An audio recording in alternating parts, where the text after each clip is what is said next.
આજરોજ રાષ્ટ્રીય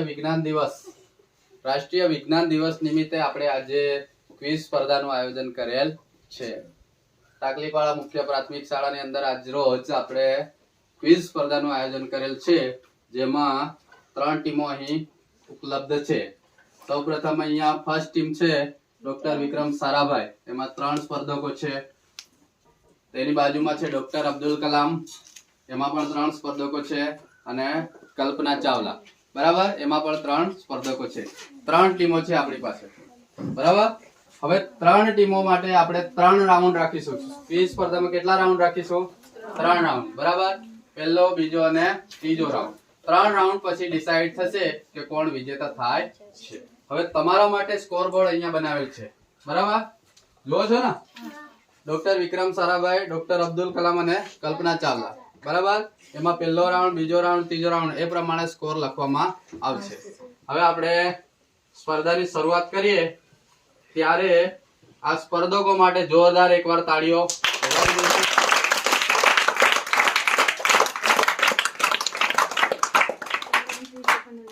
ચાલો આપણે સ્પર્ધાની શરૂઆત કરીએ ત્યારે પહેલો રાઉન્ડ આવશે. પહેલા રાઉન્ડની અંદર દરેક ટીમને 4 પ્રશ્ન પૂછવામાં આવશે, બરાબર. કેટલા પ્રશ્ન? 4 પ્રશ્ન. એક પ્રશ્નના 5 ગુણ હશે. કેટલા ગુણ? 5 ગુણ, બરાબર. અને સમય મર્યાદા તમારી રહેશે 30 સેકન્ડ. એટલે 30 સેકન્ડ. તમને આમાં ઓપ્શન મળશે. પ્રશ્નની સાથે તમને ઓપ્શન આપવામાં આવશે. જ્યાં સુધી ઓપ્શન પૂરો થાય ત્યાં સુધી તમારે જવાબ આપવાનો નથી. ઓપ્શન પૂરો થયા પછી તમારો સમય સ્ટાર્ટ થશે, બરાબર. પ્રશ્ન બોલાશે, ઓપ્શન 4 ઓપ્શન બોલાશે ને પછી તમારો સમય ચાલુ થશે. પછીના 30 સેકન્ડ ની અંદર તમારે જવાબ આપવાનો રહેશે, બરાબર. Ready? Yes sir. Vikram Sarabhai ready? Yes. પહેલો પ્રશ્ન છે ડોક્ટર વિક્રમ સારાભાઈ તમારા માટે, બરાબર. તમારા માટે પહેલો પ્રશ્ન છે, પ્રિઝમ ને કેટલી સપાટીઓ હોય છે? Option A 6, B 5, C 4, D 3. તમારો ટાઈમ સ્ટાર્ટ. 5. તમારો જવાબ એકદમ સાચો છે. તાળીઓથી વધાવી લો એમને.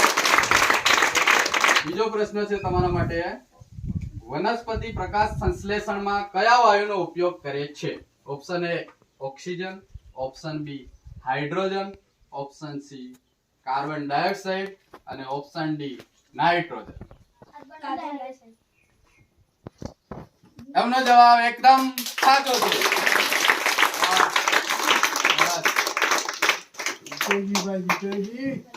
ડોક્ટર વિક્રમ સારાભાઈ માટે ત્રીજો પ્રશ્ન આવે છે, સમયનો સૌથી નાનો એકમ કયો છે? Option A second, option B minute, option C કલાક, ઓપ્શન D દિવસ. સેકન્ડ સાચો જવાબ છે. તાળીઓથી વધાવી લો. અને અંતિમ પ્રશ્ન, ચોથો પ્રશ્ન છે, સૌથી મોટો ગ્રહ કયો છે? ઓપ્શન A ગુરુ, ઓપ્શન B શનિ, ઓપ્શન C મંગળ, ઓપ્શન D બુધ. ગુરુ. તમારો જવાબ એકદમ સાચો છે. સરસ. બીજી ટીમ અબ્દુલ કલામ માટે રેડી? નિયમ ખબર છે ને? ઓકે, ચાલો. છોડની સામાન્ય ઊંચાઈ કેટલા ફૂટ હોય છે? Option A 1, option B 5, option C 4, option D 6. એકદમ સાચો જવાબ. Very good. કયા પ્રકારનો કાચ સૌથી મજબૂત હોય છે? A રંગીન, B સાદો, C bullet proof, D woollen. એકદમ સાચો જવાબ છે. અબ્દુલ કલામ માટે ત્રીજો પ્રશ્ન છે, હવામાં ઓક્સિજનનું પ્રમાણ કેટલું છે? Option A 11%, B 50%, C 76%, D 21%. જવાબ સાચો.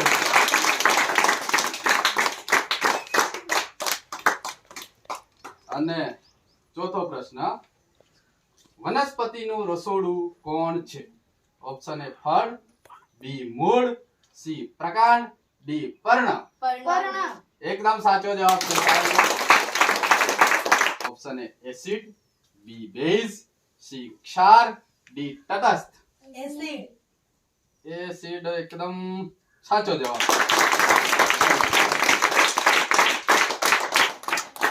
કલ્પના ચાવલા માટે બીજો પ્રશ્ન. નીચેના પૈકી આપેલ પૈકી કયું એક દળી બીજ નથી? એ ઘઉં, બી ચણા, સી મકાઈ, ડી ડાંગર.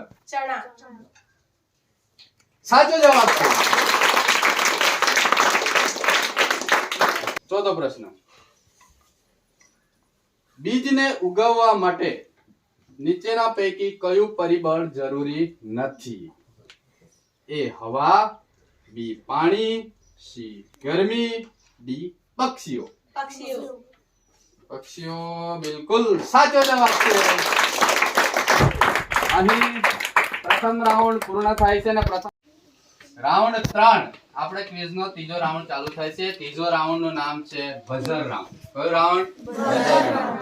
દરેક ટીમને એક એક ડીશ આપી દેવામાં આવી છે, ચમચી આપી દેવામાં આવી છે. બરાબર. હવે આના નિયમ જાણી લો કે તમને જ્યારે પ્રશ્ન પૂછવામાં આવે, પ્રશ્ન પૂર્ણ થાય પછી તમારે ડીશ કે જે વગાડવાનું છે એને વગાડી દેવાનું. બરાબર. જે પ્રથમ વગાડશે એને જવાબ આપવાની તક મળશે. બરાબર. અને સાચો જવાબ હશે તો તમને 10 માર્ક્સ મળશે. પણ જો ખોટો નીકળ્યો તો તમારા -5. આ જેટલા માર્ક્સ છે ને અત્યારે 50 છે ને એમાંથી -5 થતા જશે. સમજાઈ ગયો? એટલે સમજી વિચારીને બઝર વગાડવાનું, આ ચમચ વગાડવાનું. સમજાઈ ગયું ને? સાચા જવાબ માટે કેટલા ગુણ છે? 10. પણ ખોટો પડે તો 5. બરાબર. શરત એટલી કે પ્રશ્ન પૂરો થાય પછી જ વગાડવાનું છે. અધ વચ્ચે વગાડશે તો -5. ખબર પડી ગઈ? એટલે પ્રશ્નને પૂરેપૂરા સાંભળજો. Audience ready? Yes sir. Team ready? Yes sir. Okay. Ready? Yes sir.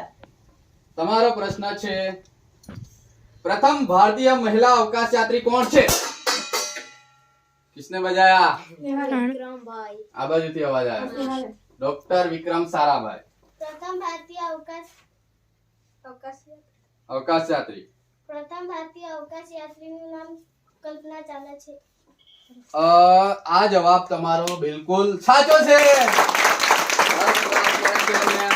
બરાબર.